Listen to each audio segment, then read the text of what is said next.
والسلام على رسوله النبي الكريم وعلى آله وصحبه أجمعين أما بعد فأعوذ بالله من الشيطان الرجيم بسم الله الرحمن الرحيم فلولا كانت قرية آمنت فنفعها إيمانها إلا قوم يونس لما آمنوا فكشفنا عنهم عذاب الخزي في الحياة الدنيا ومتعناهم إلى حين ولو شاء ربك لآمن من في الأرض كلهم جميعا أفأنت تكره الناس حتى يكونوا مؤمنين وما كان لنفس أن تؤمن إلا بإذن الله ويجعل الرجس على الذين لا يعقلون قل انظروا ماذا في السماوات والأرض وما تغني الآيات والنذر عن قوم لا يؤمنون فهل ينتظرون إلا مثل أيام الذين خلوا من قبلهم قل فانتظروا إني معكم من المنتظرين ثم ننجي رسلنا والذين آمنوا كذلك حقا علينا ننجي المؤمنين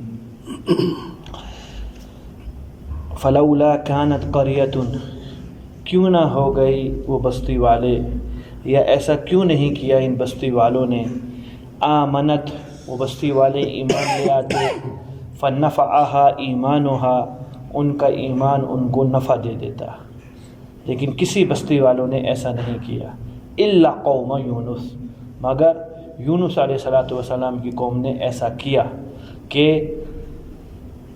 عذاب آتے وقت ایمان لے آئے اور ان کی ایمان نے ان کو نفع دے دیا۔ پھر کیا ہوا؟ لما آمنوا جب وہ ایمان لے آئے کشفنا عنہم عذاب الخزي فی الحیات الدنیا ہم نے دور کر دیا ان سے دنیاوی زندگی میں رسوا کرنے والے عذاب کو، اور ومتعناہم الی حین اور دنیا میں ایک وقت تک وہ نفع اٹھاتے رہے۔ اللہ فرما رہے ہیں باقی قوموں نے باقی امتوں نے ایسا کیوں نہیں کیا جیسے یونس علیہ السلام کی قوم نے کیا۔ پہلے قاعدہ سمجھیں پھر یہ بات سمجھ میں آئے گی، یہ قرآن کی مشکل جگہوں میں سے ایک جگہ ہے۔ قاعدہ یہ ہے عذاب کی دو قسمیں ہیں، ایک اخروی عذاب ہے اور ایک دنیاوی عذاب ہے۔ اخروی عذاب کس کو کہتے ہیں؟ یا تو جو موت سے پہلے جو چیزیں نظر آتی ہیں وہ اخروی عذاب ہے، یا قرب قیامت میں جب مغرب سے سورج نکلے گا یہ اخروی عذاب کی ابتدا اور علامت ہے۔ ایک تو یہ ہوگی اخروی عذاب کی تعریف، ایک ہے دنیاوی عذاب۔ دنیاوی عذاب جب تک دیکھ لے اور مبتلا نہ ہو، یعنی آن پڑا نہیں ہے، ابھی تک گرا نہیں ہے عذاب، مبتلا نہیں ہوئے وہاں کے رہنے والے، خالی دیکھنے سے توبہ کا دروازہ بند نہیں ہوگا، دیکھنے سے توبہ کا دروازہ قائم ہے۔ ہاں اب پڑ گیا ہے، مثال فرعون کی گزشتہ گزری ہے، دنیا کا عذاب پڑا تھا اس پر کہ دنیا نے اس کو غرق کیا تھا سمندر نے، اگر یہ سمندر کو دیکھ کر توبہ کر لیتا تو قبول تھی، کیونکہ دنیاوی عذاب دیکھا ہے، مبتلا نہیں ہوا۔ ہاں مبتلا ہو گیا، سمندر نے اس کو غرق کر دیا، اب کہتا ہے کہ آمنت بنو اسماعیل، جیسے بنی اسماعیل ایمان لائے اس طرح کا ہم بھی ایمان لاتے کا نہیں، اب قبول نہیں ہے، اب دنیاوی عذاب میں مبتلا ہو چکا ہے۔ سمجھ میں آتی ہے بات؟ تو معلوم یہ ہوا قاعدے سے اخروی عذاب دیکھ لینے سے ہی توبہ کا دروازہ بند، مبتلا ہوئے یا نہ ہوئے، مبتلا بعد میں ہوگا۔ اور دنیاوی عذاب میں جب تک مبتلا نہیں ہے اس وقت تک توبہ کا دروازہ بند نہیں ہے۔ دنیاوی عذاب دیکھنے سے توبہ کا دروازہ بند نہیں ہوتا۔ موت چونکہ آخرت کے مناظر کو دیکھ لیتے ہیں عذاب کو، یہ اخروی عذاب ہے، بس دیکھتے ساتھ ہی توبہ کا دروازہ بند ہو گیا۔ اب کہتے ہیں ایمان لاتے ہو اب قبول نہیں، توبہ کرنے والے کی توبہ قبول نہیں، ایمان لانے والے کی ایمان قبول نہیں۔ اور سب سے بڑا عذاب جو قیامت میں آئے گا اس کی نشانی مغرب سے سورج کا نکلنا ہے، بس جب یہ آ گیا گویا اس نے اخروی عذاب کو دیکھ لیا ہے، اب توبہ قبول ہے۔ ہاں دنیاوی عذاب کو دیکھتا ہے، مبتلا نہیں ہوا، توبہ قبول ہے۔ مثلا زلزلہ دنیاوی عذاب ہے، اللہ کی طرف سے آیا اور پڑا، اس کے جھٹکے محسوس کر رہا ہے، غرق نہیں ہوا ابھی تک، اس کے اندر کیا نہیں ہوا ہے؟ ختم نہیں ہوا ہے، اس کو گرا نہیں ہے، کسی بلڈنگ کے نیچے دبا نہیں ہے، بس زلزلہ آتے ساتھ جھٹکے آتے ساتھ ہی اس نے توبہ کرنا شروع کر دی ہے، توبہ قبول ہے اس کی۔ کسی بلڈنگ کے نیچے آ کے دب گیا، اب پھنس گیا، پتہ ہے کہ ابھی موت ہے، اس کے علاوہ کچھ نہیں، اب توبہ کرتا ہے، اب توبہ قبول نہیں، مبتلا ہو چکا ہے۔ فرعون والی مثال ہے. سمجھ میں آئی یہ بات جی؟ اللہ یہاں فرما رہے ہیں فلولا کانت قریۃ، کیوں نہ ہوئے بستی والے ایسے، یعنی دیگر امتیں کیوں ایسی نہیں ہوئی وہ ایمان لے آتے اور ان کا ایمان ان کو نفع دے دیتا. کیا مطلب؟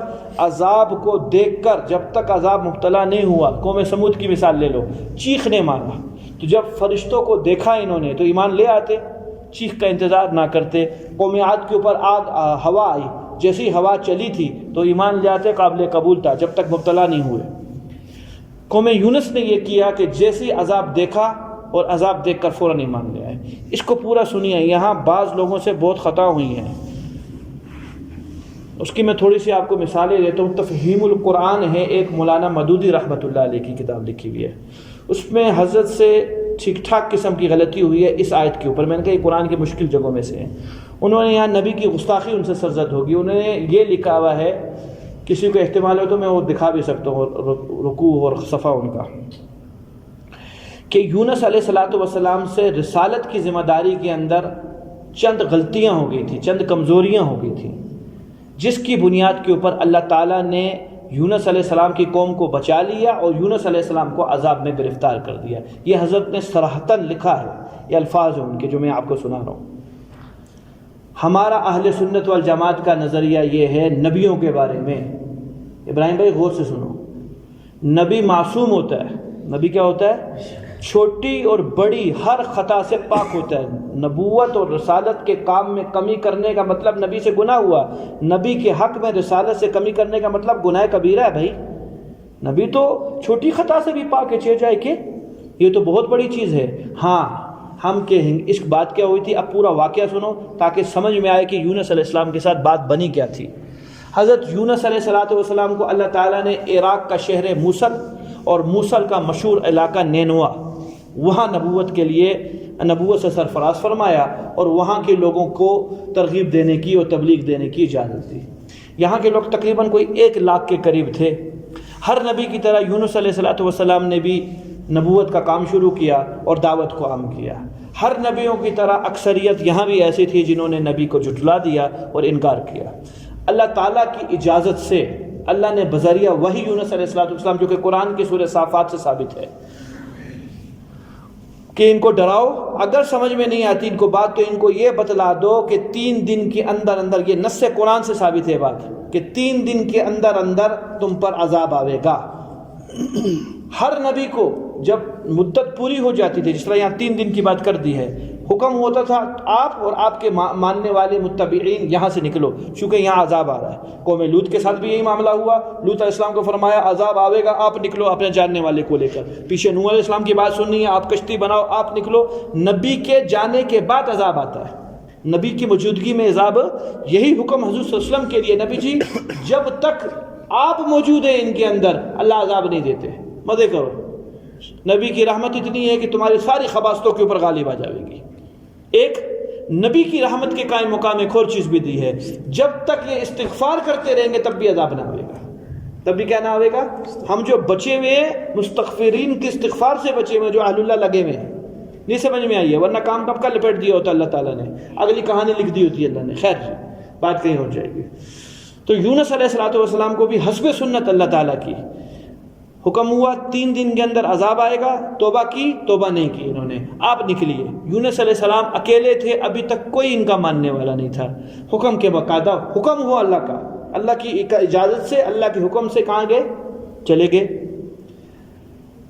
قوم نے جب یونس علیہ السلام چلے گئے، قوم کو معلوم نہیں تھا کہ یونس علیہ السلام چلے گئے ہیں.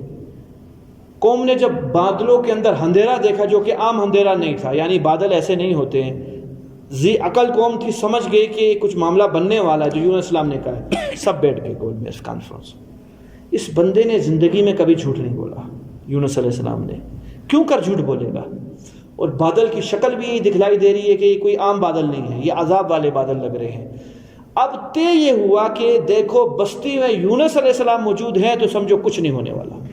یہ بات جھوٹ ہے. اور اگر یونس علیہ السلام نہیں ہیں اور وہ جا چکے ہیں تو یہ بات پھر سچ ہے، عذاب آئے گا.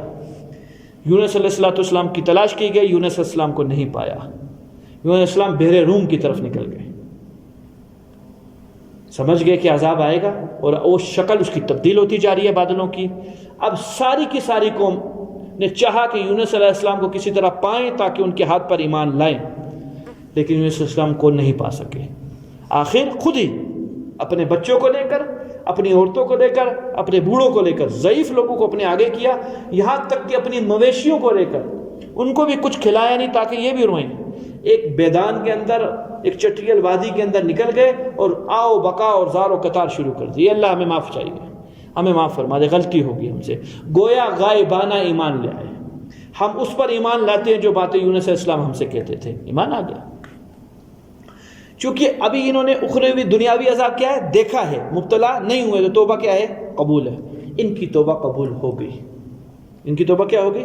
قبول ہو گئی، عذاب ملتوی ہو گیا، اللہ نے اپنی رحمت سے کر دیا۔ نبی کو غائب کا علم نہیں ہوتا، جو کہتے ہیں نبی کو غائب کا علم ہوتا ہے، پورا قرآن غلط ہوتا ہے ان کی اس عقیدے سے۔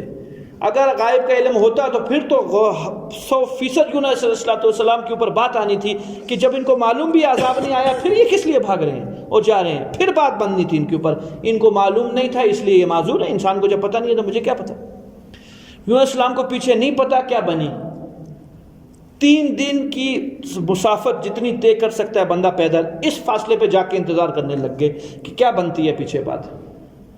معلوم یہ ہوا کہ عذاب نہیں آیا۔ اب جی قوم کا ایک دستور یہ تھا جو بندہ جھوٹ بول لے، حالانکہ یونس علیہ السلام نے جھوٹ نہیں بولا، انہوں نے ایک شرط قائم کی تھی جو شرط پوری ہونی تھی مشروط کے پورے ہونے پر۔ ان اکرمتنی ان جاءنی اکرمتک، اگر تو میرے پاس آئے گا میں تیرا اکرام کروں گا۔ اب میرا اکرام موقوف ہے تیری مجیت، تیرے آنے پر۔ بھائی سمجھ میں آتی ہے شرط مشروط کو؟ سمجھتے ہو شرط جزا کو؟ اگر تو آئے گا تو میں کیا کروں گا؟ اگر اس وقت تک اکرام نہیں کروں گا جب تک کہ تو نہیں آئے گا، ختم بات ہوگی۔ عذاب تب آنا تھا جب تم بے ایمان والے ہوتے، اب تم بے ایمان رہے نہیں تو عذاب آئے گا نہیں۔ یونس علیہ السلام نے اس میں کیا جھوٹ بولا؟ بالکل جھوٹ نہیں بولا، بالکل ٹھیک تھی، شرط مشروط کے ساتھ معاملہ تھا۔ اس قوم میں دستور یہ تھا جو بندہ زندگی میں ایک دفعہ جھوٹ بول دے اس کو قتل کر دیا جاتا تھا۔ اب یونس علیہ السلام سمجھے کہ ان کے نزدیک تو میں جھوٹا شمار ہو گیا ہوں کہ عذاب نہیں آیا، حالانکہ عذاب کسی وجہ سے نہیں آیا۔ جو عذاب آ رہا تھا اس ٹائم تک یونس علیہ السلام کی بات بالکل ٹھیک تھی، تم بے ایمان ہو تو عذاب آئے گا ہی آئے گا۔ یونس علیہ السلام نے یہ کب کہا تھا کہ تم ایمان والے بھی ہو جو اور عذاب آئے گا؟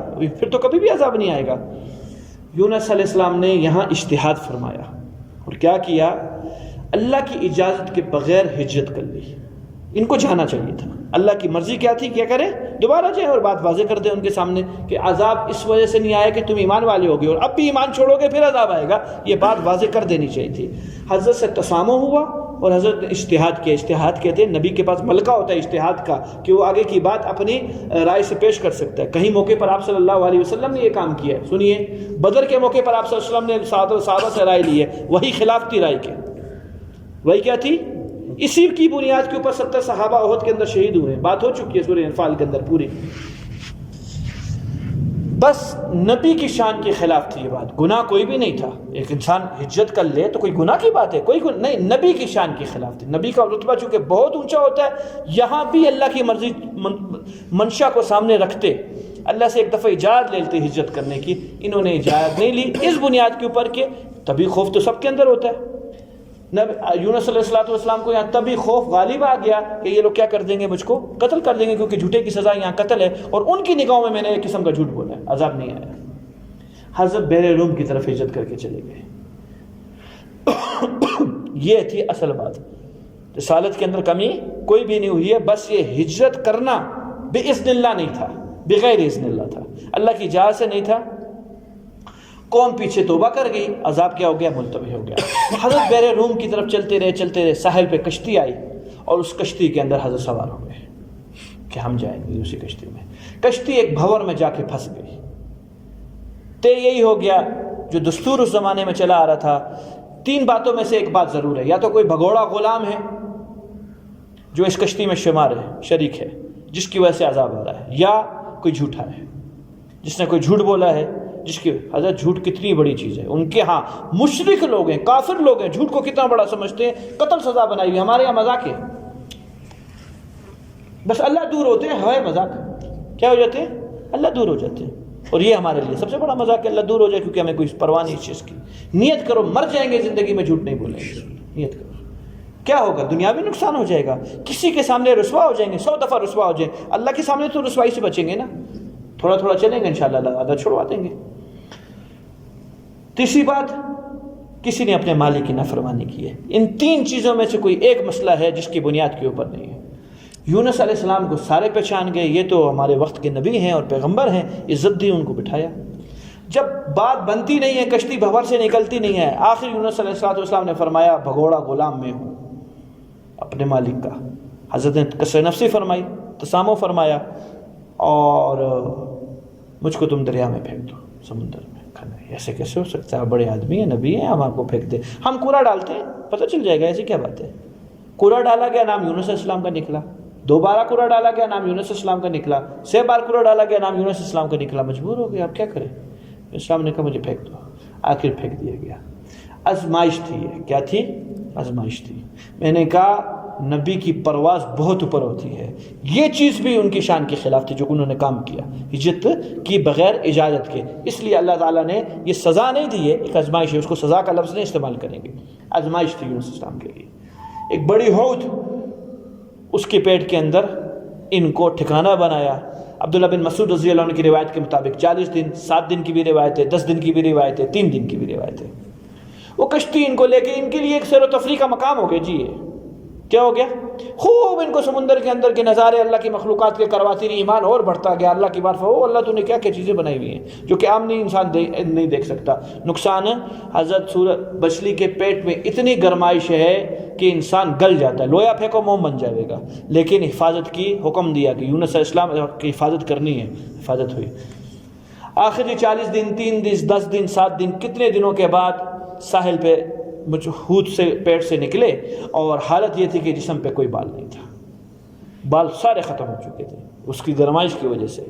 کدو، لوکی کا ایک پھل پودا سائے کے طور پر لگا دیا، اٹھ نہیں سکتے تھے، چل نہیں سکتے تھے، بیمار ہو گئے، تو بس وہاں سایہ پڑ گیا ہے۔ اور ایک جنگلی بکری آیا کرتی تھی، صبح دوپہر شام ان کو دودھ پلایا جایا کرتی تھی۔ یونس علیہ السلام کو صحت ملی، دوبارہ گئے، اور پھر سارا معاملہ قوم کو بھی معلوم ہو گیا کہ یہ تھوڑی سی درمیان میں بات ہوئی تھی جو غلط فہمی تھی، حالانکہ انہوں نے اپنی رسالت کا حق ادا کیا، ہم اپنے معاملے میں سچے نکل گئے، ہمیں پہلے ایمان لانا چاہیے تھا، غلطی کی، ان کے جانے کے بعد ایمان لے آئے، دیر آئے درست لائے، ایمان لے آئے ہم لوگ۔ یہ ہے جی سارا واقعہ۔ اللہ فرماتے ہیں باقی بستی والوں نے ایسا کیوں نہیں کیا، الا قوم یونس، جو یونس کی بستی والوں نے کیا۔ وہ کیا کیا کہ دنیاوی عذاب کو دیکھتے ساتھ ہی عقل مند تھے، توبہ کر لی۔ ان کو جب تک تھپڑ لگے نہیں اس ٹائم تک احساس نہیں ہوتا، جب ایسا اگلے نے کر دیا تو سمجھ جا مارنے کے لیے کیا ہے، ٹکی تھوڑی دینے لگا ہے منہ کے اندر، نہیں سمجھ میں آئی ہے۔ جب عذاب تم دیکھو تو فوراً توبہ کر جاؤ۔ کشمیر میں زلزلہ آوے، چترال کے اندر سیلاب آئے، فلسطین، بوسنیا، فلاں فلاں جگہوں پہ مسلمان شہید ہوں، افغانستان کے اندر شہید ہوں، کوئٹہ والوں سمجھ جاؤ آج ان کی باری، کل تمہاری باری، آج ان کی باری، کل تمہاری باری۔ کیا خیال ہے وہ زیادہ گناہ گار ہیں اس لیے پس رہے ہیں، اور ہم بہت زیادہ کتب اور ابدال ہیں اس لیے بچے ہوئے؟ نہ بھائی، ان سے زیادہ گناہ گار ہیں۔ وہ تو پتہ نہیں کس رحمت کے طفیل اللہ تعالیٰ نے مجھے اور آپ کو آزمائش سے بچایا ہوا ہے، نہیں سمجھ میں آئی ہے۔ شام کی دیواروں پہ جملے لکھے ہوئے ہیں، یا عمر اللہ تعود، عمر تو لوٹ کے کبھی نہیں آئے گا، عمر لوٹ کر تو دوبارہ نہیں آئے گا۔ کہ حضرت شام میں جب تشریف لے کے گئے تھے تو حالت کیا تھی؟ حالت اسی طرح کی تھی جو اس دور کے اندر حالت ہے، لیکن حضرت کے دور کے اندر چونٹی بھی پھر نہیں مری۔ تو وہاں کی عورتوں نے یہ چاکنگ کی ہوئی ہے دیواروں کے اوپر کہ عمر تو دوبارہ لوٹ کر آ جا تو ہم لوگوں کو سکون مل جاوے۔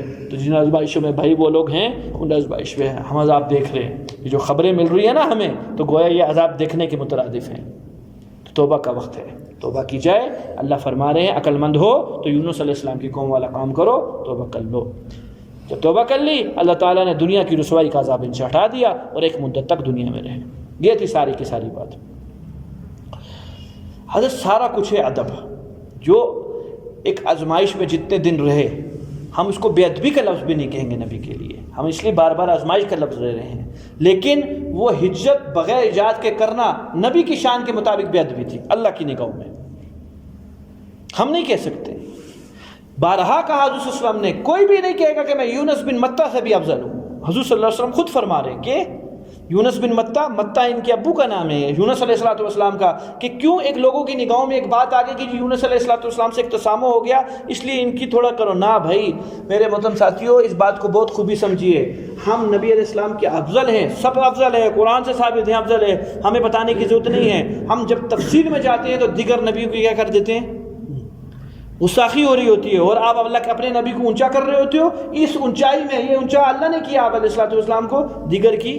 اشرف علی تھانوی رحمۃ اللہ علیہ نے ایک عجیب سا نکتہ لکھا ہے، کہا میں تمہیں بتاتا ہوں، آزما لو کہ تم بےزتی کر رہے ہو، کمی کر رہے ہو یا برابری کر رہے ہو. تم یہ سمجھو کہ سارے نبی سامنے بیٹھے ہوئے ہیں اور جس میں حضور صلی اللہ علیہ وسلم بھی موجود ہیں، اور اب تجھے بیان کے لیے کھڑا کیا ہے. وہ باتیں کرتا ہے ان کی موجودگی میں کر سکتا ہے، ان نبیوں کی موجودگی میں اگر نہیں کر سکتا ہے تو سمجھ جا تو نے جتنا کچھ کہا ہے سب گستاخی کی ان کی. ہمیں تفصیل سے منع کیا ہے. میرے اور آپ کے پاس علم نہیں کیا کہ ہم تفصیل میں گھس جائیں نبی اسلام اور دیگر نبیوں کے بارے میں. جی حب اسے کہتے ہیں اور حبیب اسے کہتے ہیں، ثابت ہے روایتوں سے، یہ سب باتیں ثابت ہیں. نہ بولا جائے، نہ بولا جائے، چپ رہے. اجمالی طور پر کہہ دے کہ اللہ کے نبی اسلام تمام انبیاء کے سردار ہے، ختم بات ہو گئی، تمام نبیوں سے افضل ہے. اللہ کے نبی اسلام تمام نبیوں کے امام ہے، بات بالکل ختم ہو گئی. اس کی تفصیل میں نہ جائے، بالکل حرام ہے عام آدمیوں کے لیے. اس کو بولتے بولتے ان کی بالکل نقص کرنا شروع کر دے گا. نہیں سمجھ میں آئیے. اگلی بات چلیے، اہل بیت ایمان کا حصہ ہیں، ان کے بغیر ایمان نہیں سمجھ میں آئی یہ بات. ہم بعض اوقات شیخین کی کرتے کرتے، فضیلتیں بیان کرتے کرتے اہل بیت کی تنقید کر دیتے ہیں، کیونکہ وہ لوگ اہل بیت کو بڑھاتے ہیں، ان کی ضد میں ہم لوگ کچھ نہ کچھ کہہ دیتے ہیں جو کہ کفر ہو جائے گا. بھائی نہیں سمجھ میں آئی ہے. جس طرح انہوں نے اہل بیت کی محبت میں شیخین کو بالکل زمین سے لگا دیا، ہم لوگ کے الفاظ کبھی کبھار ایسے نکل جاتے ہیں زبانوں سے جو کہ کفر تک پہنچ جاتے ہیں. بہت خیال کیا جائے. ادب ادب ادب ادب ادب. اے ہے کیسے لوگ تھے. مولانا قاسم نانوتوی رحمۃ اللہ علیہ مراد آباد تشریف لے کر گئے. رہنا ایک دن تھا اور شام کے طعام کے بعد کہیں اور نکلنے کا ارادہ تھا. تو وہاں کے مجموع نے چاہا حضرت اگلا دن قیام فرما لیں. تو لوگ آئے، انہوں نے کہا حضرت مہربانی کی. کہا نہیں ٹھہرنا، بات طے ہو چکی تھی، میں نے ایک دن رہنا تھا، میں چاہ رہا ہوں. علماء بلائے گئے کہ حضرت آپ لوگ بات کرو، آپ کی ہو سکتا ہے. کبھی طے ہو چکی تھی بات، میں جا رہا ہوں. آخر نواب وڈیرے آئے. کہا میں نے علماء کی بات نہیں مانی، تمہاری کہاں سے مانوں، میں جانا ہے، ہر حال میں جانا ہے. لوگوں نے کہا فلاں جو جگہ پہ نا وہ ریلوے کا وہ فلاں پھاٹک کے پاس ایک بچہ ہے، ہاں اس کو لے کر آؤ، اس کی بات مان لیں گے. اگلے نے علماء کی بات نہیں مانی، اس بچے کا لے کر آؤ اس بچے.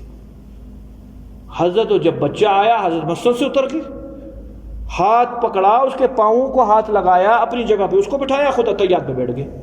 لے بھائی یہ کون ہے بچہ، اس کی اتنی حیثیت قاسم نانوتوی رحمۃ اللہ علیہ کے متعلق اور ان کے تقابل میں. حضرت کے پیر حاجی امداد اللہ ماجر مکی رحمۃ اللہ علیہ، اور حاجی امداد اللہ ماجر مکی رحمۃ اللہ علیہ کے پیر کون ہے جی؟ نور محمد جنجاوی رحمۃ اللہ علیہ. یہ بچہ نور محمد صاحب کا، میاں جی نور محمد صاحب کا نواسا ہے. یہ جو آیا ہے پیر کے پیر کا نواسا. اتنا ادب. ایک دن کا مسئلہ تھا، ایک ہفتے تک بیٹھے ہوئے. کہا جی یوں چاہتا ہے، کتاب میں یوں لکھا ہوا کیا. بچے نے کہا حضرت جی یوں چاہتا ہے، آپ اگلے دن رک جائیں. کہا جیسے حکم ہو رک جائیں گے. سارے تقاضے مقاضے اپنے بھول گئے. ٹھیک ہے جی جیسے حکم ہو ہم رک جاتے ہیں، کوئی مسئلہ نہیں ہے. ایک ہفتے تک رکے رہے. خود نہیں کہا حضرت ہم نے جانا ہے. لوگوں نے کہا حضرت ان کے بہت سے کام ہیں، بول دو کہ چلے جائیں. کہا حضرت ابھی اگر آپ جانا چاہیں تو تشریف لے جائیں. کہا بہت سے جیسے حکم ہو چلے گئے. یہ ادب ہے. یہ اپنے پیر کے نواسے کے ساتھ کیا ہے. بھائی ہمارا معاملہ تو جناب محمد رسول اللہ صلی اللہ علیہ وسلم کے ساتھ ہے. ہمارا معاملہ تو اللہ رب العزت کی شعار کے ساتھ ہے.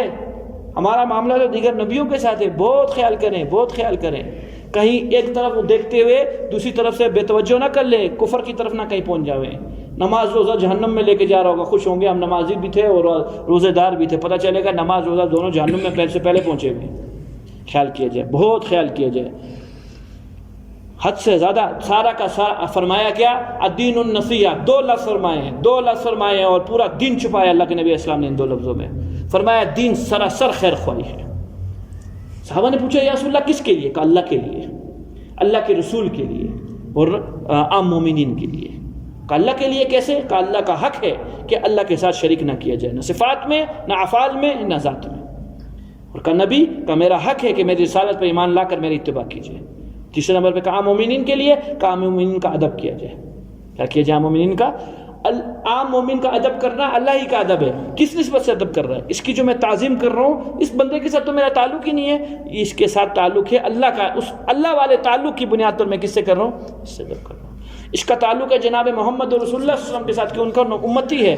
اس کے ساتھ تعلق نسبت کرنا اور اس کے ساتھ ادب کرنا، گویا کہ ان کے ساتھ ادب کرنا ہے حضور صلی اللہ علیہ وسلم کے ساتھ ادب کرنا ہے. سیکھا جائے، یہ بہت قیمتی چیزیں ہیں. آگے چلیے جی. وَلَوْ شَاءَ رَبُّكَ لَآمَنَ مَنْ فِي الْأَرْضِ كُلُّهُمْ جَمِيعًا. بس اب تتمہ ہے سورہ یونس کا. اس صرف ایک آیت کی وجہ سے اس سورت کا نام سورہ یونس لکھا گیا ہے. یہ جو بس ابھی آئی ہے، پیچھے آپ نے یونس علیہ السلام کی کوئی بات نہیں سنی جب سے سورہ یونس چل رہی ہے، آگے بھی کوئی بھی نہیں ہے، صرف یہ ایک ہی آیت تھی. اس آیت کی وجہ سے کتاب کا سورت کا نام کیا رکھ دیا گیا؟ سورہ یونس. آگے فرما رہے ہیں اپنے نبی علیہ السلام کو تسلی دے رہے ہیں، کیونکہ کرتے تھے آپ علیہ السلام. کرتے کیا تھے؟ شیخ حضرت کی حالت غیر تھی. بعض اوقات حضرت اپنے آپ کو نہیں پہچانتے تھے میں کون ہوں، ایسی حالت ہو جاتی تھی. پاؤں پہ ورم والی حدیثیں تو بہت معروف ہیں، آپ لوگوں تک پہنچی ہوئی ہے کہ عام حالت تھی حضرت وسلم کی کہ پاؤں مبارک کے اوپر کیا ہوتے تھے؟ ورم آتے تھے. جس طرح آپ لوگ نماز میں کھڑے ہوتے ہو نا، 3 دن بھی کھڑے رہو تو ورم نہیں آئیں گے. نہیں سمجھتے؟ آئیں گے؟ کبھی نہیں آئیں گے. تھکاوٹ آئے گی، ورم کس کو کہتے ہیں جی؟ سوج جانا پاؤں کا، نہیں آئیں گے. اور جو میں نے آپ کو سنت کا طریقہ بتایا، انشاءاللہ آدھا گھنٹے کھڑے رہو، ورم کیا بے ہوش ہو جاؤ گے، مشکل ہے. تو یہاں سے ثابت ہوتا ہے اللہ کے نبی علیہ السلام کا سنت طریقہ ہوا ہے جو میں نے آپ حضرات کے سامنے کسی محفل کے اندر عرض کیا تھا. بھائی سمجھتے ہو یا نہیں سمجھتے؟ سیکھو. یہ تسلی آپ صلی اللہ علیہ وسلم کو. وَلَوْ شَاءَ رَبُّكَ. نبی جی بہت غور سے سنیے بات. اگر آپ کا رب چاہ لینا، اس کی طاقت کیا ہے؟ لَآمَنَ مَنْ فِي الْأَرْضِ كُلُّهُمْ جَمِيعًا. کائنات کا ایک ایک مسلمان، ایک ایک انسان مسلمان ہو جائے، سب کے سب کو میں ایمان دے دوں. جو میں نہیں دے رہا ہوں کسی حکمت کی وجہ سے دے رہا ہوں. وجہ اللہ رب العزت نے ہر ایک انسان کو اختیار دیا، یہ انسان اس اختیار کو استعمال کرے. مجبور ہے، ماز نہیں ہے انسان کہ پتھر ہے جس طرح یہ مجبور ہے قیامت تک یہی پڑا رہے گا اس کو نہیں اٹھائیں تو. نہیں، انسان ایسا نہیں ہے. انسان کو کیا ہے؟ اختیار دیا ہے. اور یہ انسان اختیار اپنی وجدان سے پہچان سکتا ہے کہ میرے اندر کتنے اختیار ہے. سنیے،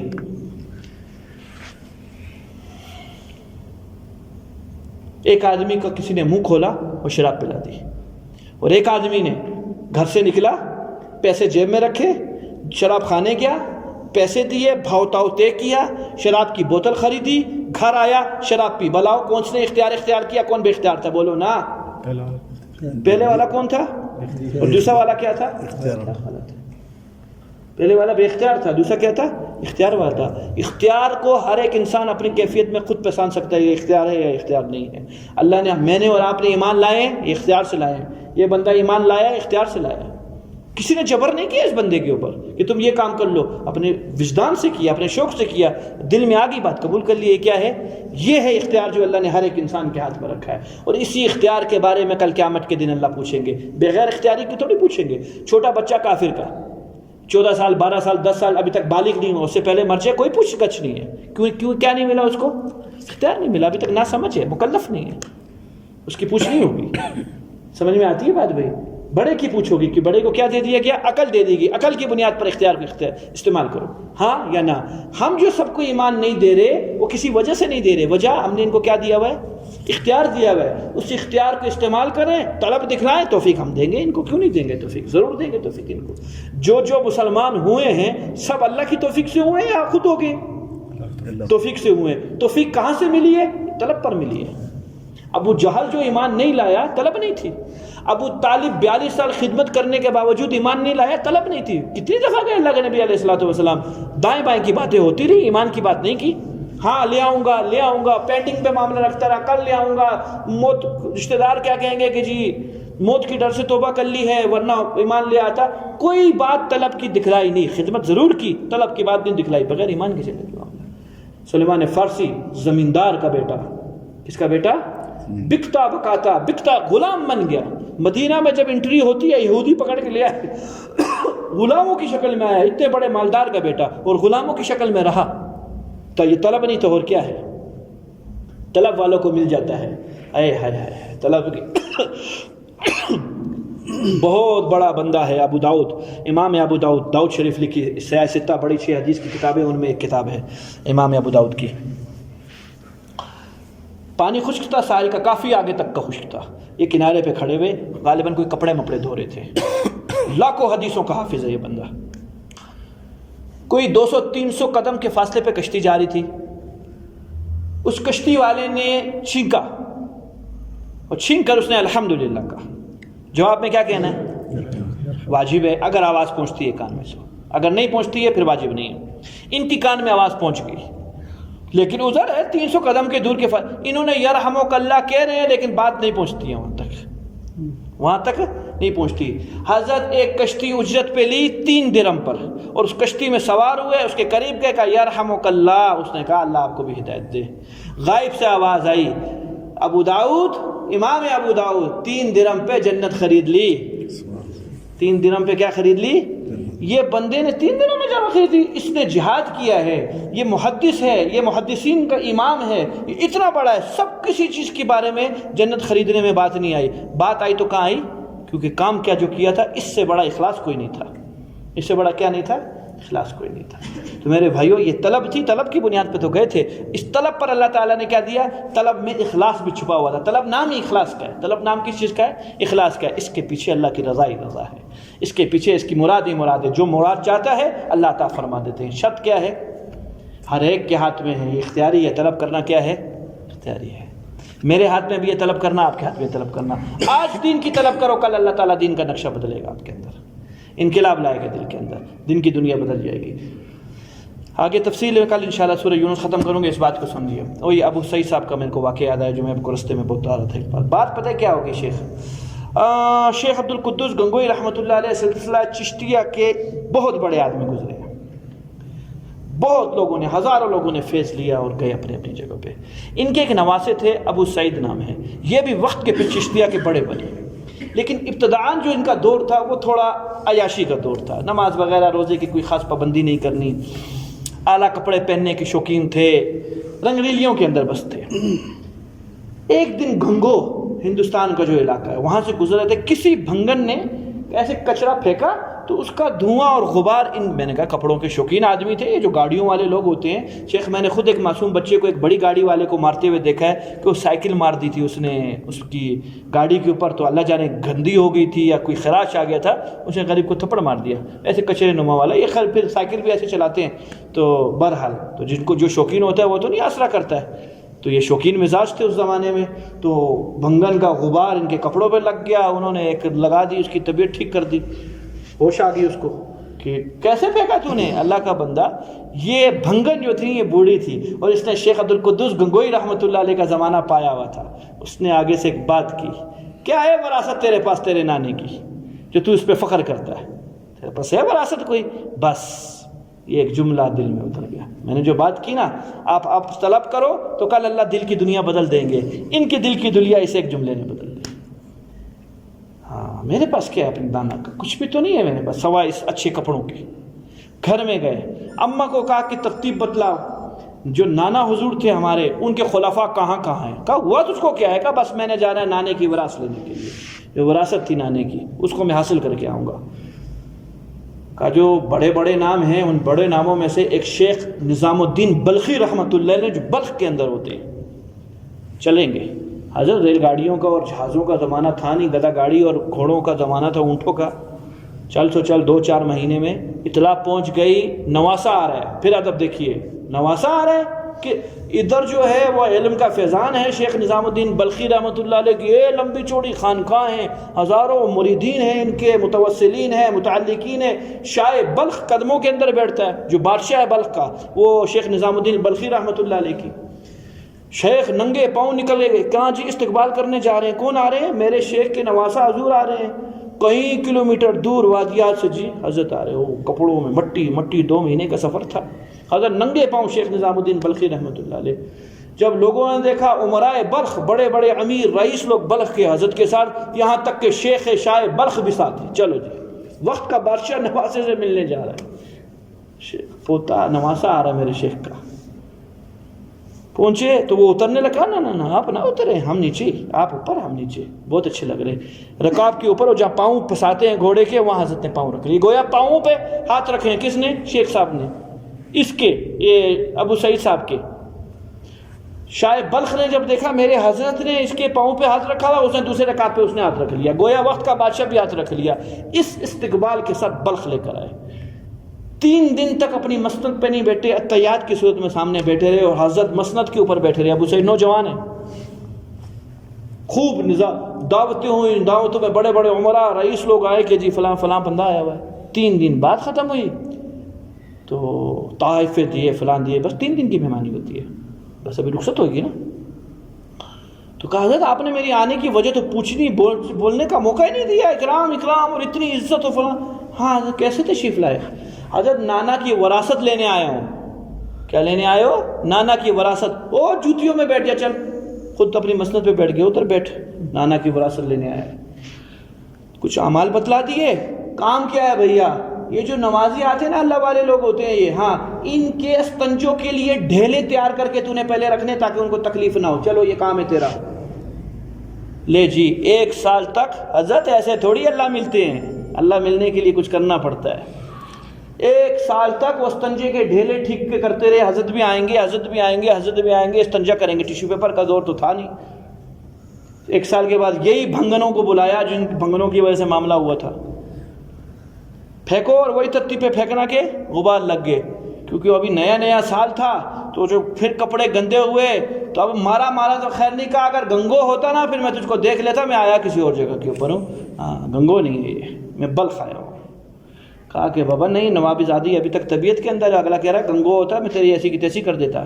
کہا نہیں، اگلا کام کر دیا کہ یہ کام بھی جاری، ڈھیلے میلے، ہر آنے جانے والے نمازی کے جوتے صحیح کرنے ہیں، تم نے جوتے صحیح کرنے ہیں، یہ بھی خیال رکھنا ہے آج کے بعد۔ خیر جی 2 سال کی محنت کے بعد اب جو کوڑا اندر گیا تو فوراً بول پڑے، آئی بڑی بھی تو کیا کر بیٹھی، تو نے اس کوڑے کو بھی ناپاک کر دیا، مجھ جیسے ناپاک پہ کوڑا ڈال دیا، میں اتنا ناپاک ہوں کہ کوڑا بھی ناپاک ہو گیا، تجھ سے یہ کیا حرکت ہو گئی؟ ہاں بھائی وہ تو حالات ہی بدل گئے۔ وہ تو کہہ رہی ہے جیسی آئے ہائے حضرت نے اپنی قمیض بنیان جو بھی پہنی تھی اتاری ہوئی تھی، اور ایک درہ تھا، وہ کہا حضرت یہ آپ کے ہاتھ میں اور یہ میری پیٹھ ہے، بسم اللہ کیجیے۔ یہ جو کچھ بھی کیا بے ادبی کی وجہ سے نہیں کیا، آپ آئے تھے نانے کی وراثت لینے، وہ ایسے ملنی نہیں تھی، جب تک انانیت و تکبر اندر سے جاتا نہیں تھا، میں مجبور تھا، اب مہربانی کیجیے میں نے آپ کے ساتھ اتنا کچھ کیا، آپ اپنا سارا کچھ کر لیجیے۔ حضرت کا ماتھا چوما، خلافت ملی، نلایا دلایا، کپڑے پہنائے، اور کہا جائے جی ابو سعید صاحب پھر چشتیت کے بڑے بن گئے۔ کس سے ملتا ہے؟ طلب اور ادب سے ملتا ہے۔ اللہ کے سامنے ادب پیش کرے، طلب پیش کرے، اللہ انشاءاللہ قبول فرمائیں گے۔ اللہم صلی علی محمد وعلی آل محمد وبارک وسلم۔ ربنا آتنا فی الدنیا حسنہ وفی الآخرۃ حسنہ وقنا عذاب النار، آمین۔ اللہ آپ کو